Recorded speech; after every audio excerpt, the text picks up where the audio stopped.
I work with lots of people who struggle with things that are beyond their control. Really significant issues, like a diagnosis of cancer, or their spouse cheating on them, or maybe they have a child or a spouse who's diagnosed with some significant illness.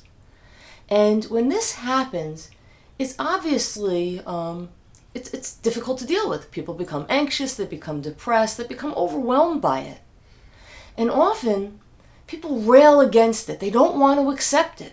They'll think, oh, what did I do wrong? As if they could go back and change something in the past. Or, if only I could, as if they could find some magical solution to make it go away.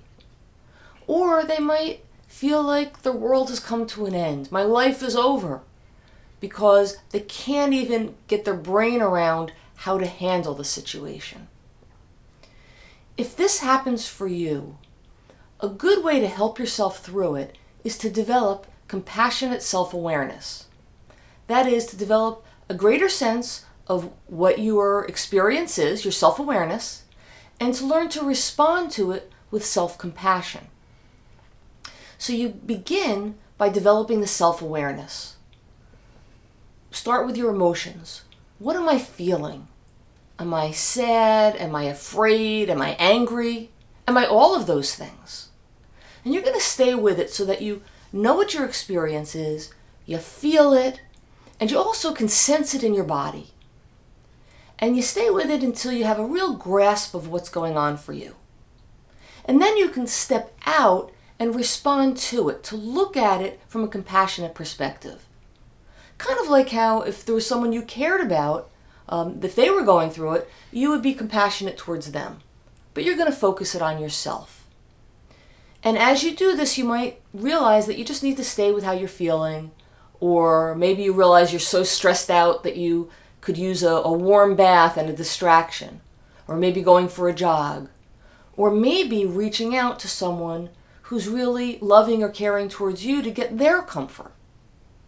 But as you do this, what you will find is that the intensity of what you're feeling will ease. You will feel comforted.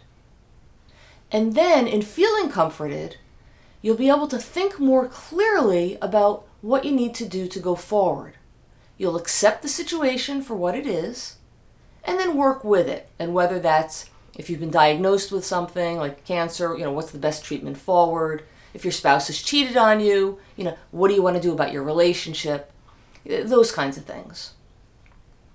And then what happens is, you'll at least be able to handle the situation in the best way possible without being able to have control over it. If you want to learn more about compassionate self-awareness, you can check it out on my website, drbeckerphelps.com, and you'll see the URL below for that. And you'll go to the menu where there's something that says CSA, Compassionate Self-Awareness. Click on that and you'll find all kinds of resources.